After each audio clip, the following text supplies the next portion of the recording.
Halo, bertemu lagi dengan Afin SW. Hari ini spesial sekali karena saya bersama teman-teman sesama duta bahasa negara, sama-sama pengajar BIPA luar negeri. Yang pertama adalah Bro Dede, saya, dan Kiki. Nah, kenapa kami bertiga ini kumpul bersama? Karena kami ingin berbagi pengalaman mengikuti seleksi pengajar BIPA luar negeri, tapi kami berasal dari waktu yang berbeda-beda. Prosesnya jauh berbeda. Jadi, saya akan membahas bagaimana seleksi pengajar BIPA luar negeri tahun ini, tahun 2020. fresh ya. Fresh sekali. Jadi ini untuk referensi teman-teman semua yang ingin menjadi pengajar BIPA luar negeri. Nah, seleksi awal biasanya dimulai dari seleksi administrasi, yang itu pengumumannya langsung dari Badan Bahasa ya? Ya, tidak langsung sih. Kemudian banyak yang meneruskan ke Instagram, ke Facebook dan lain-lain. Iya sih, saya tahu dari Facebook gitu. Oh, Facebook. Iya banget, sekitar 3 tahun yang lalu ketemunya di Facebook. Oh. Kalau aku tahunya dikabarin dari kantor bahasa. Di sini kan ada kantor bahasa Sulawesi Tenggara. Jadi kebetulan saya juga salah satu duta bahasa di Sulawesi Tenggara. Jadi kami diinformasikan di grup-grup bahwa ada seleksi pengajar BIPA nih. Akhirnya lihat persyaratannya sepertinya bisa, makanya ikutlah coba-coba kayak gitu kan. Oh, oke. Nah, pembahasan pertama saya mulai dari seleksi tahap administrasi. Persyaratan dan tahap administrasi ini bisa kita lihat dan kita baca di sini.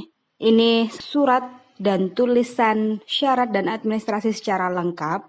Kemudian nanti jika kita menemukan perbedaan seleksi dan administrasi dari tahun sebelumnya dengan tahun ini, kita akan mendiskusikan bersama-sama. Nah, mulai tahun lalu, tahun 2019, mulai diadakan pemilihan negara. Jadi, peserta yang mengikuti seleksi ini bisa memilih 2 negara tujuan, dan masing-masing negara punya persyaratan masing-masing. Tapi di seleksi tahun 2020 ini, tujuan negara bisa 3 negara. Jadi peserta memilih 3 negara yang sesuai dengan kemampuan masing-masing karena sudah ada kualifikasinya. Nah, ini dia hal yang harus kita baca baik-baik. Cara pendaftaran dan paparan tentang berkas pendaftaran yang harus disiapkan. Ada surat lamaran yang dibubuhi tanda tangan, abstrak karya ilmiah kebahasaan, daftar riwayat hidup berbahasa Indonesia dan berbahasa Inggris dilengkapi dengan foto, kartu tanda penduduk elektronik, ijazah dan transkrip nilai pendidikan terakhir, sertifikat uji kemahiran berbahasa Indonesia atau UKBI, sertifikat kemahiran berbahasa asing, sertifikat pelatihan pengajar BIPA, surat keterangan sehat jasmani dan rohani dari dokter rumah sakit pemerintah, surat keterangan catatan kepolisian atau SKCK, dan surat keterangan bebas narkoba dari rumah sakit pemerintah juga, surat izin dan rekomendasi dari atasan langsung lembaga tempat bekerja bagi yang bekerja di lembaga pemerintah atau swasta, surat rekomendasi pengalaman mengajarkan BIPA dari pimpinan lembaga penyelenggara program BIPA atau dari pengajar senior BIPA atau dari pembelajar BIPA, surat pernyataan tidak sedang melaksanakan kewajiban dan atau kegiatan pribadi atau kelembagaan pada tahun 2021, dan surat pernyataan kesediaan menerima sanksi apabila mengundurkan diri dari penugasan setelah lulus seleksi dan pembekalan. Wow, banyak juga ya berkas yang harus disiapkan. Gitu. Oh, berarti saya pikir memang ada beberapa berkas yang tahun-tahun sebelumnya tidak ada, namun tahun ini diwajibkan ada. Misalnya abstrak karya ilmiah kebahasaan, itu kan mungkin hubungannya dengan ketika nanti kita sudah jadi pengajar BIPA yang ditugaskan di luar negeri, kan harus membuat penelitian BIPA ya. Benar. Dan pelatihan-pelatihan BIPA itu saya pikir sebelumnya kan juga tidak wajib ada, Iya. hanya Iya. pendukung. Nah, tahun ini wajib ada, wajib banget. Wah, Jadi emang udah harus expert tuh. Iya. Pengalamannya kemana-mana. Iya, benar-benar. Jadi memang seleksinya lebih ketat dan orang-orang yang lolos itu berarti harus benar-benar kompeten. Bagus. Ini emang yang dapatnya yang udah jadi gitu kan. Udah siap lah. Oke. Ya. Nah, diterbangkan. Tahap pertama hanya pemberkasan, kemudian baru pengumuman lolos atau tidak lolos. Karena dari administrasi saja banyak yang tidak lolos juga loh. Iya, benar. Iya, benar. Begitu. Kayak aku banyak ada teman-teman sering kayak kalau ada kegiatan ini ikut kayak gitu kan, jadi rombongan gitu. Nah pas pengumuman administrasi loh kok cuma aku yang lolos gitu, jadi bingung nggak ada temen dong berangkat dari Sulawesi kayak gitu kan. Jadi banyak udah jatuh duluan istilahnya sebelum wawancara. Iya, benar begitu. Jadi ketika kirim berkas itu kan melalui email, tapi sebelumnya juga sudah harus mendaftar secara daring. Ada satu website gitu yang sudah disediakan, dan di situ sudah harus memilih 3 negara. Seperti itu. Nah, kalau di tahun sebelumnya, Kiki sudah ada belum? Kalau di tahun 2017 nggak ada sama sekali. Nggak ada ya? Maksudnya nggak ada info sama sekali negara mana yang bakalan masuk list kita untuk sebagai pengajar MIPA, tidak ada sama sekali. Jadi ya betul. Tahunya informasi di daftar negara itu waktu ketika pembekalan saja ada dikasih listnya itu. Jadi nggak ada sama sekali Mbak Apwin. Wow, jadi harus siap ke negara manapun? Benar. Makanya saya sekarang kalau ngelihat yang kemarin tuh, wah keren, udah ada list daftar negaranya, tinggal pilih kan yang kita mau. Ya harus sesuaiin sama kualifikasi kita juga. Benar. Oke, berarti kira-kira adanya pemilihan negara ini mulai tahun 2019 ya? Iya. Tapi kalau di tahunku coba boleh milih 2 aja, 2 negara. Oh, oke. Kemudian lanjut ke seleksi tahap 2. Di seleksi tahap 2 itu ada beberapa seleksi ya di dalamnya. Yang pertama adalah tes psikologi.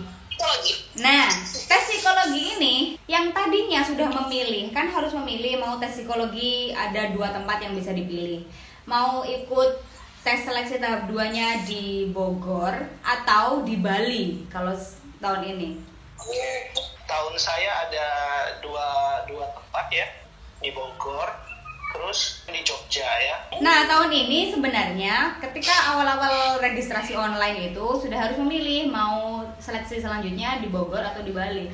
Sebenarnya para peserta juga sudah memilih, namun karena pandemi COVID-19 ini tidak memungkinkan untuk pergi-pergi, akhirnya tes psikologi dilaksanakan daring. Wow. Jadi prosesnya itu tes psikologinya melalui Zoom menggunakan komputer atau laptop. Nah, kalau tes kan harus ada pengawas ya, harus diawasi prosesnya bagaimana.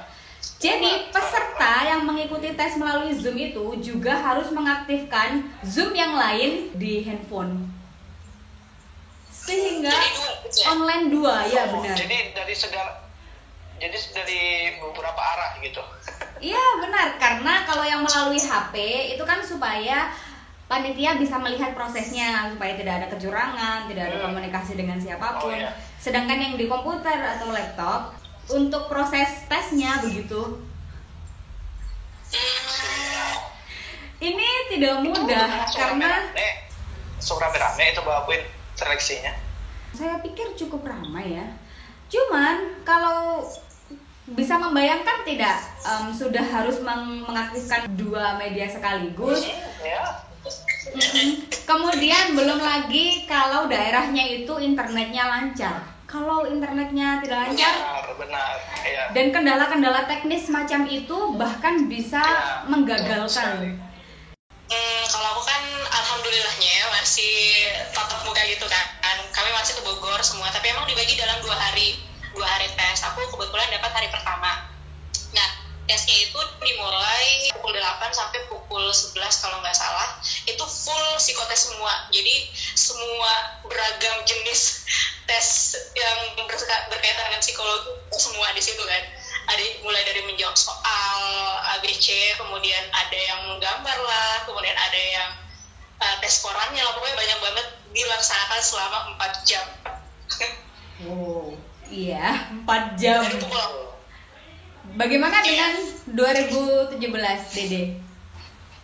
Kalau untuk tes psikologinya sama sih seperti Mbak Kiki, kita juga dibagi 2 hari, itu kan tesnya ada kelompok yang pertama, kelompok kedua.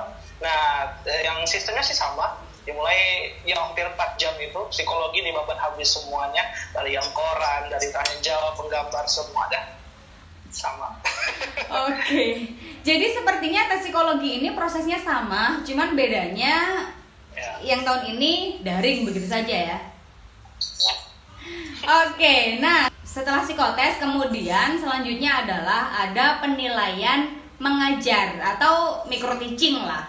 Proses micro teachingnya sih hanya 10 menit. 5 menitnya untuk wawancara.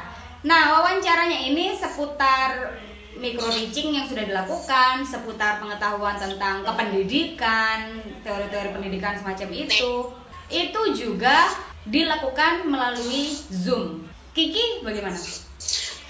Kalau aku sebenarnya hampir sama sih konsepnya, tapi kan memang kalau kami dulu masih offline lah istilahnya, maksudnya masih tatap muka langsung dengan tim penilai. Jadi emang dikasih waktu sekitar berapa ya? 15 menit untuk micro teaching. Jadi kayak teknik ajarannya, dilihat semua medianya, kami tampilkan kan. Terus setelah itu beberapa peserta yang seharusnya yang menjadi murid pada saat itu dikeluarkan dulu dari ruangan, terus kami langsung tatap muka dengan penguji. Ya ditanyalah kayak terkait dengan pengetahuan kebahasaan, kemudian penelitian mungkin, sama mungkin terkait dengan yang lain-lainnya lah, tentang pengajaran juga. Oke, kalau di tahun saya sih hampir sama juga seperti Mbak Kiki. Jadi sekitar 15 menit micro teaching, tapi itu waktu saya masih ingat sekali. Jadi waktu micro teaching ada 2 peserta yang ada di ruangan yang sama dan itu menjadi murid, jadi pembelajar. Dan jadi kita berinteraksi dengan sesama teman yang akan ikut seleksi. Jadi para penguji itu hanya duduk di samping dan mendengarkan saja waktu itu. Jadi ya diberikan waktu sekitar 15 menit. Kemudian ya langsung kita langsung interview, tanya jawab dengan penguji. Kalau saya sih pertanyaannya kemarin banyak lebih ke profile ya, banyak ke profil diri, pengalaman, terus tanya ke bagian seni segala macam, kamu bisa apa. Di bagian seni kebanyakan profil diri sih, selain ya seperti Bang Kiki bilang tadi, dari pengajaran, terus juga masukan mengenai teaching sebelumnya, seperti itu. Oh, oke. Jadi dijadikan satu ya, wawancaranya hanya 1 kali itu saja? Iya. Nah, kalau aku 3 ruangan. Oh, oke. Dari sini saya sudah menemukan perbedaan. Di tahun ini, ketika sesi penilaian micro teaching itu fokusnya hanya micro teaching saja. Yang ditanyakan ya hanya proses micro teaching dan kependidikannya itu saja. Belum ada yang penelitian, belum ada yang diplomasi kebahasaan bagaimana. Fokus hanya itu saja dan wawancaranya 2. Oke, kita lanjutkan saja kalau gitu. Setelah penilaian tentang micro teaching, tes selanjutnya adalah wawancara potensi kepribadian dan kinerja dalam penugasan. Nah, baru ini wawancara selanjutnya fokus ke potensi kita dan kinerja dalam penugasan. Misalnya nanti diplomasi kebahasaannya itu apa saja, pokoknya terkait dengan rencana apa saja yang akan dilakukan. Dan akan diberi case-case ketika kita sudah benar-benar dikirim ke negara tujuan begitu.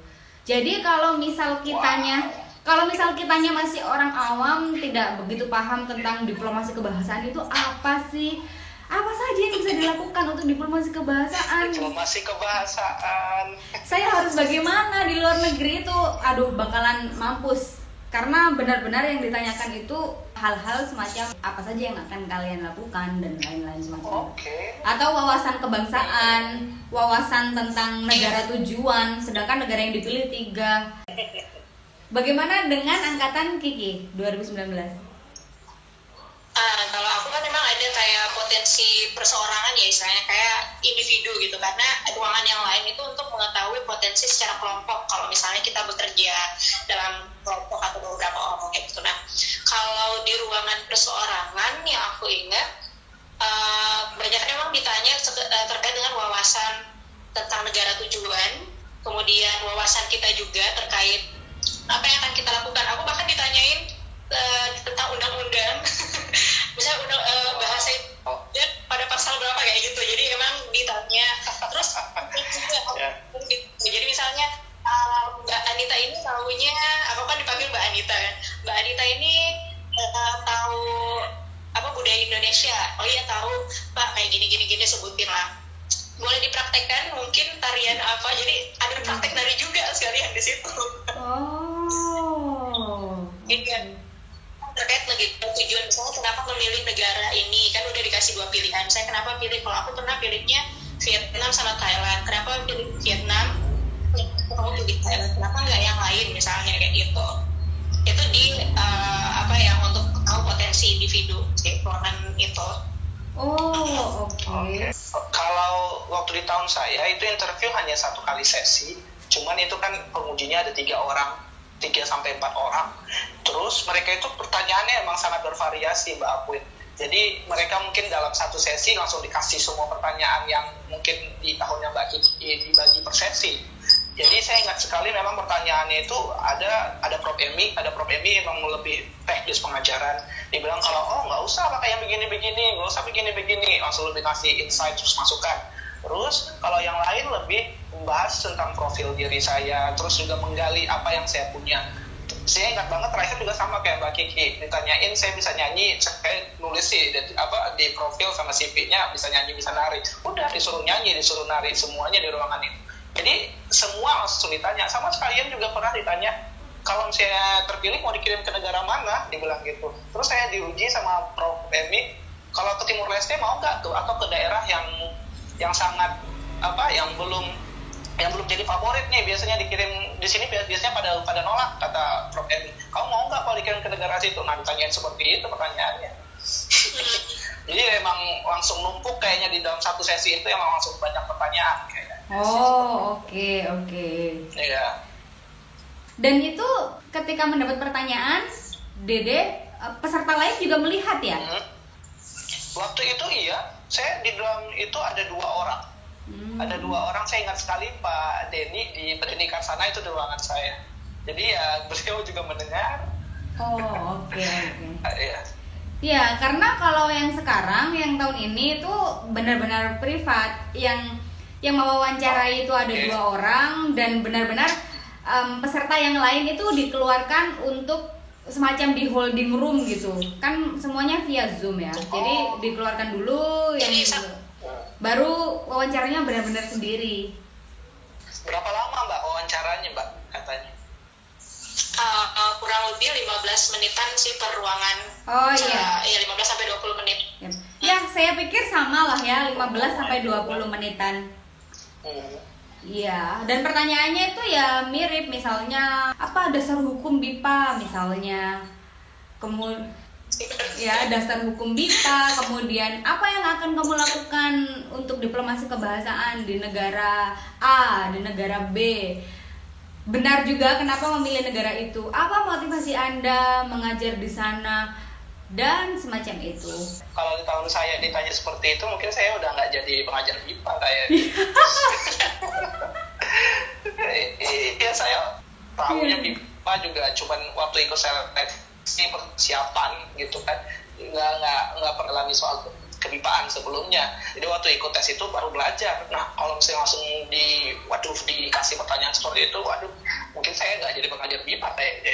Iya. Itu. Iya, benar-benar yang harus detail. Wujud diplomasinya itu bagaimana gitu. Benar, harus bisa berdiplomasi. Oke. Nah, seleksi yang kedua ini tidak hanya sampai di situ, juga harus mengirimkan 2 jenis video untuk tahun ini. Karena kan tidak memungkinkan bertemu. Jadi apa tuh? Iya, jadi itu dalam bentuk video, dan videonya itu durasinya 5 menit sampai 7 menit.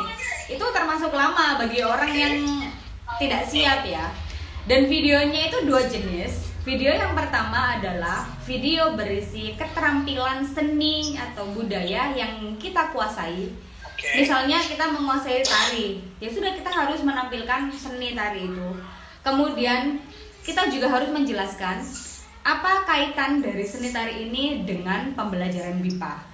Kita juga harus mengaitkan keterampilan seni kita dengan diplomasi kebahasaan yang bisa dilakukan di luar negeri itu.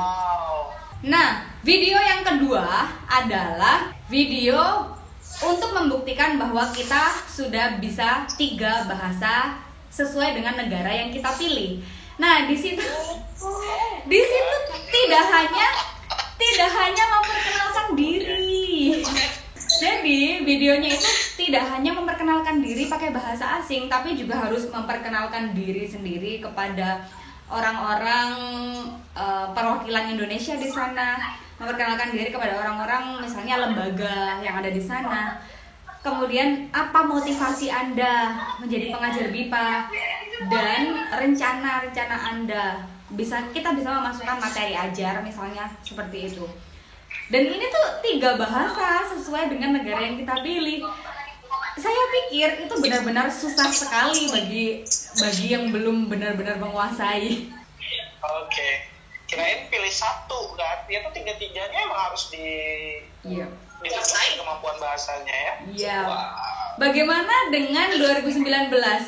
Ya, kalau keterampilan sih kan kayak aku bilang tadi kan, memang ditanyain apa yang ditahu gitu kan, yang kamu ketahui apa yang ditunjukin.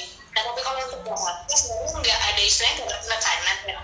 Kayak misalnya kamu kan pilihnya Vietnam dan Thailand, untuk bahasanya gimana, apakah mau belajar? Jadi kami ditanyanya lebih kepada mau belajar bahasa di sana apa gimana kayak gitu, sebagai persiapan istilahnya kayak bahasa pengantar gitu sampai di sana.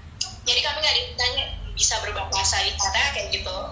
Jadi nggak ditanya gitu, nggak wajib istilahnya untuk tahu minimal persoalannya. Makanya wah, sangat kayak tahunnya.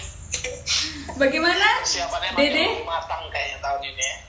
Kalau 2017 Mbak Puit nggak ada ya, cuman kita pernah ditanyain sih siapa yang bisa berbahasa Prancis, siapa yang bisa berbahasa Arab, siapa yang bisa berbahasa misalnya Mandarin, bahasa ya ada spesifik bahasa yang mereka tanya. Terus siapa yang bisa itu kalau nggak salah didata namanya, terus mungkin langsung diuji pada saat itu, diuji apakah memang benar-benar bisa atau tidak. Tapi bagi yang selain cuma menguasai bahasa Inggris, kayak banyak yang cuma bisa menguasai bahasa Inggris aja, nah itu langsung biasa aja gitu, nggak ada tes yang harus menunjukkan menguasai bahasa, nggak ada ketentuan menunjukkan kemampuan berbahasa. Mungkin karena nggak ada pilihan negara yang Mbak Queen ya di tahun saya. Jadi kan kita belum ada bisa memilih negara, jadi kan tidak ada ketentuan nih harus bisa berbahasa apa seperti itu. Oh iya, benar-benar. Jadi ada upgrade terus ya dari tahun ke tahun, semakin keren. Semakin keren. Pokoknya seleksi tahun ini itu yang udah paling the bestnya deh pokoknya.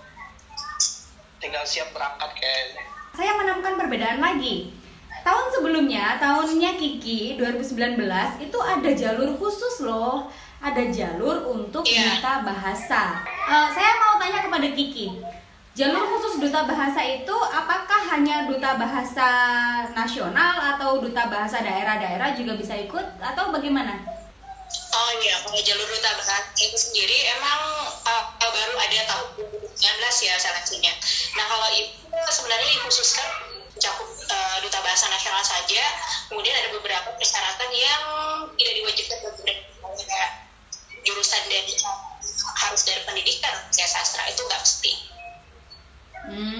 Bisa dari jurusan apapun, yang penting dari jalur duta bahasa bagi atau dari jalur umum? Kebetulan ikutnya reguler karena kan kalau untuk duta bahasa nggak masuk ke nasional.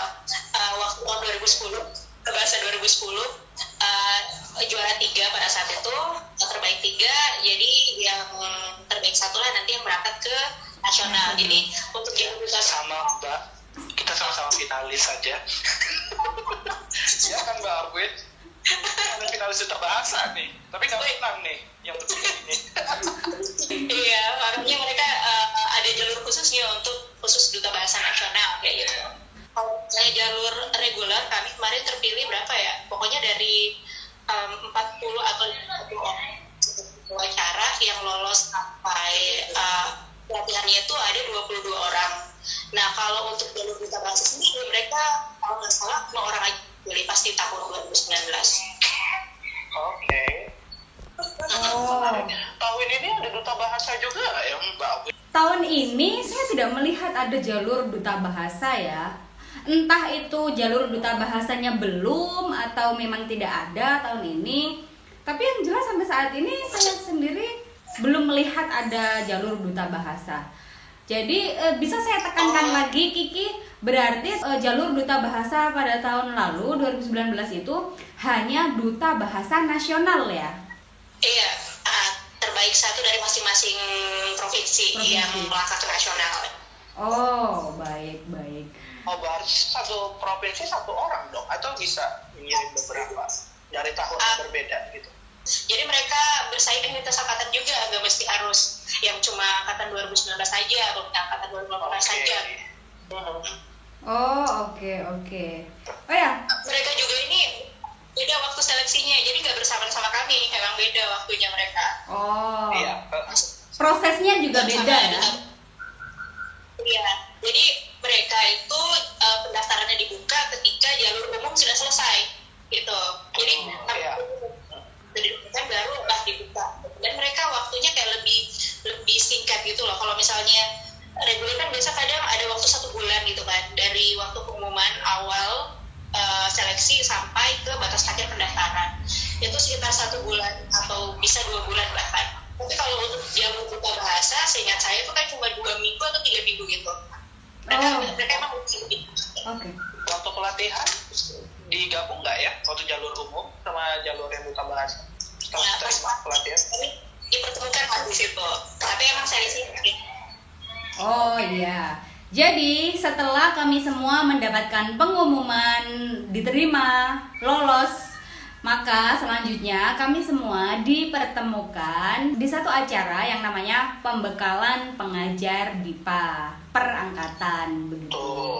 Biasanya itu dilakukan di Jakarta dan sekitarnya ya. Kalau aku di Bogor. Oh, di Bogor. Tim Bogor Pak, masuk. Bogor juga. Tahun ini belum tahu. Dan asik sekali ya acara pembekalan itu. Biasanya berapa hari? Kalau Kiki berapa hari? 10 hari kalau nggak salah ya. Wow. Hampir sama dong ya berarti. Ya, dia juga hampir. Kita juga 9 sampai 10 hari. Oh, oke. Ya.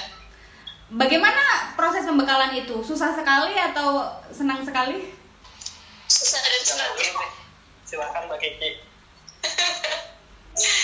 Kalau tahunku seru sih, jadi kayak emang kalau aku kan kayak misalnya dari Sulawesi sebenarnya untuk BIPA itu sendiri ya kalau boleh dibilang di sini belum ada juga kayak lembaga formal khusus untuk BIPA. Jadi emang kalau mau cari tahu terkait tentang BIPA kita harus mandiri cari tahunya kayak gitu.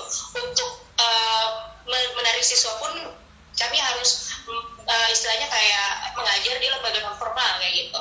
Jadi emang untuk pengetahuan masih sangat terbatas. Nah, melalui pembekalan ini itu benar-benar dibuka lah. Misalnya kayak teknik pengajarannya apa, kayak gimana, terus standar kompetensinya seperti apa di setiap pertemuan kayak gitu. Memang keren banget untuk pembekalannya. Keren meskipun memang praktik-praktiknya kayak misalnya pukul berapa gitu diinformasikan bahwa harus membuat presentasi, pukul berapa harus dipresentasikan. Jadi memang cepet kayak. Jadi memang set kayak gitu. Wah, saya jadi throwback nih. Kalau bagi Dede bagaimana? Iya, makanya saya bilang tadi, jadi saya teringat sama pengalaman di tahun saya juga bersama. Jadi ya dari yang saya emang mentah banget datang ke pembekalan, terus dapat semua, terus langsung diajarin bagaimana cara membuat RPP, terus menghubungkan dengan sinopus, terus juga bagaimana pengelolaan kelas dan lain sebagainya, dengan segala PR-nya tadi harus dikerjain besok langsung presentasi, dibagi kelompok. Kalau di tahun saya itu memang dibagi per kelompok kan ya, jadi yang dibagi per kelompok dengan pemateri juga yang berbeda-beda. Jadi ya otomatis kita memang harus diajar untuk cepat beradaptasi. Sesuai nanti kalau saya bertugas ke negara juga akan harus cepat beradaptasi dan harus bisa cepat gercep gitu geraknya. Benar sih, emang bagus sih pembekalan, bagus banget. Terutama juga lebihnya kita bisa ketemu sama teman-teman kan, 10 hari kan itu luar biasa banget, bisa mengenal teman-teman dari seluruh Indonesia. Terus kita juga bisa ya mengenal karakter teman-teman yang berbeda umurnya. Jadi range-nya itu kalau di tahun saya seniornya udah banyak banget. Saya masuk yang muda, Mbak Afwin juga yang salah satu yang termuda. Jadi yang senior tuh, aduh yang suhu-suhunya deh, yang udah master-masternya udah di atas saya tuh banyak banget. Jadi udah S3, udah bahkan kiai. Udah jadi peneliti bahasa. Wah, alhamdulillah. Waduh, saya bilang, ini saya hanya cuman setumpuk jerami berada di tempat ini. Duh, langsung termotivasi untuk banyak belajar dari mereka juga sama dari pembekalan itu sendiri. Oke. Nah, sekarang untuk mengakhiri ini, bagaimana kalau kita beri tips untuk teman-teman yang ingin mengikuti seleksi pengajar BIPA selanjutnya? Jadi, bisa dimulai dari saya. Saya ada sedikit tips juga buat teman-teman yang ingin mengikuti seleksi pengajar BIPA. Pertama, untuk administrasi, tolong dibaca sedetail-detailnya karena banyak juga yang tidak paham berkas apa yang harus dikirim dan lain-lain gitu. Nah, yang kedua ini penting sekali ketika simulasi mengajar atau ketika penilaian micro teaching. Kesalahan umum yang banyak sekali orang lakukan adalah mereka lupa waktu. Misalnya hanya diminta micro teaching 10 menit, 15 menit. Karena kebiasaan di kelas yang seperti biasa 5 menit itu hanya untuk menyapa saja, 10 menit hanya untuk basa-basi saja. Ketika di sini benar-benar 10 menit itu harus dari awal sampai akhir. Kalau tidak begitu, di-cut di tengah dan kita langsung mati gaya. Jadi benar-benar harus diperhatikan. 10 menit berarti siapkan RPP-nya ya hanya 10 menit, menyapa hanya semenit 2 menit. Pokoknya benar-benar jadikan 10 menit. Begitu. Dan yang kedua adalah ketika wawancara, kita harus percaya diri bahwa kita orang yang kompeten. Banyak orang yang ya kembali lagi mati gaya gara-gara pertanyaan-pertanyaan yang menohok. Sudah, dari saya itu saja. Bagus. Tips dari Dede. Saya, kalau dari saya sih yang pertama harus niat. Jadi kalau misalnya untuk jadi pengajar BIPA, kayaknya untuk yang tahun-tahun makin kesini tuh harus niat. Jadi nggak bisa uji coba begitu. Jadi kita harus persiapkan dari awal. Misalnya memang harus mencari tahu atau mungkin langsung bergabung di BIPA di daerahnya, terus juga ikut aktivitas yang terkait kebipaan. Karena memang untuk makin kesini kan sertifikat harus dipenuhin, sertifikat juga sebagai jadi bahan yang diperlukan untuk syarat yang administrasi kan. Jadi kalau misalnya kita memang tidak pernah bergabung di BIPA, mungkin akan sedikit menjadi kelemahan kita, di mana nanti mereka juga pasti akan menilai kalau misalnya kita pernah berikut organisasi apa tidak, apakah berkecimpung di BIPA apa tidak. Terus yang kedua, kalau menurut saya kuasai seni budaya yang sangat penting, karena itu adalah satu market yang bisa kita jual ketika kita bertugas. Karena di luar negeri kita tidak hanya mengajarkan bahasa, tapi juga kita juga mengenalkan budaya, ramah tamahnya Indonesia, mengenai misalnya makanan, lagu, tarian, pakaian daerah dan lain sebagainya. Jadi silakan pertajam senjatanya ketika untuk mengikuti tes BIPA dengan segala seni budaya yang bisa kita kuasai, karena itu sangat berharga ketika kita bawa untuk bertugas ke luar negeri. Terus yang terakhir, ketika interview, just be yourself, jangan fake. Karena menurut saya mereka yang lulus itu punya karakter kepribadian tersendiri yang benar-benar emang pribadi mereka. Kalau kita berusaha untuk kita misalnya orangnya tuh yang kalau menurut saya ini orangnya nggak terlalu serius. Jadi waktu ketika saya interview, saya memang benar-benar seperti diri saya. Kemarin tuh saya ingat sekali waktu interview itu saya banyak ketawa aja sama Prof Edi segala macam, sampai di ujung-ujung ada ibu siapa ya namanya, itu ujung-ujung pada ujung interview beliau memberitahu saya, kamu itu orangnya lovely ya, kamu ini orangnya lucu. Saya suka gitu kan.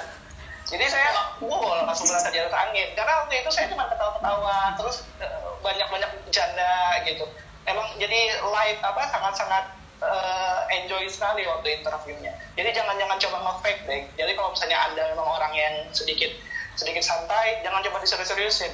Jadi kaku, pasti bakal nggak lancar, serius. Tapi kalau misalnya Anda memang orang yang serius, ya just be yourself gitu. Jangan coba untuk menonjolkan karakter yang bukan diri Anda buat interviewnya. Karena saya yakin mereka pasti sangat bisa menangkap itu. Itu sih. Keren. Oke, Kiki. Iya. Ya kalau saya kayaknya sudah dirangkum semua sih tadi tips-tipsnya. Jadi emang betul-betul harus yang pertama nih. Tadi udah didengar juga kan kalau misalnya tahun ini, tahun 2020 tuh lebih detail lagi entah dalam hal seleksi administrasi, ketika wawancaranya. Jadi emang sekedar mau coba-coba saja kayaknya udah bukan waktunya gitu. Kalau saya betul sekali. Iya. Jadi emang betul silakan mundur dan sekarang. Dan kedutaan kalau misalnya contoh nih kan ada pasti beberapa provinsi yang mungkin belum ada lembaga formalnya misalnya yang khusus untuk ke BIPA gitu. Jadi harus kita yang proaktif tanya, misalnya kan masing-masing provinsi ada namanya kantor bahasa atau balai bahasa. Di situ kita bisa cari jadi misalnya kita dapat wah BIPA itu apa sih, terus kita penasaran nih, oh ke luar negeri ngajar bahasa Indonesia. Jadi kita yang harus proaktif cari informasinya, nggak usah nunggu kayak gitu. Karena emang mesti dipersiapkan dari sekarang, nggak bisa lagi kalau hanya sekedar mau coba-coba ngikut tes keberuntungan lah istilahnya kayak gitu kan. Jadi emang harus dari awal udah niat bahwa ingin menjadi salah satu pengajar BIPA ke luar negeri kayak gitu. Kemudian tadi setuju sekali sama Kak Dede terkait dengan budaya Indonesia, karena ketika kita dikirim di sana ke sana misalnya, berarti kita membawa nama Indonesia. Jadi kita adalah gambaran warga Indonesia seperti apa. Jadi emang harus ramah, kemudian mengetahui banyak pengetahuan terkait kebudayaan Indonesia sendiri, bukan hanya dari provinsi sendiri, tapi bahkan mungkin seluruh Indonesia. Jadi udah nggak membawa nama provinsi, udah langsung bawa Indonesia kayak gitu. Pasti ditanya, Anita dari Indonesia gitu, udah bukan lagi misalnya dari Kendari atau misalnya dari Surabaya atau dari Riau kayak gitu kan. Jadi emang udah bawa nama Indonesia secara keseluruhan. Jadi harus menggambarkan pribadi Indonesia itu seperti apa. Nah kemudian kalau aku sih ada tips nih. Jadi sebenarnya tips dari temanku juga yang udah lolos kebetulan dari Sulawesi Tenggara. Ketika wawancara kita ingin membawa mengenalkan ingin mengenalkan kebudayaan kita, misalnya dengan cara menggunakan pakaian kain tenun misalnya khas. Jadi ini bisa jadi salah satu nilai plus nih, bahwa bahkan ketika wawancara pun ingin mengenalkan nih kayak gitu. Jadi itu bisa digunakan kan. Jadi ketika wawancara pasti kan ditanya nih, loh bajunya keren nih, dari mana? Oh iya ini dari Sulawesi Tenggara kain ini. Nah jadi itu ada cara masuk untuk memperkenalkan budaya kita sendiri kayak gitu loh. Bahkan meskipun kayak gitu. Jadi ini sederhana tapi manjur sih sebenarnya. Ya itu kalau ada seperti itu.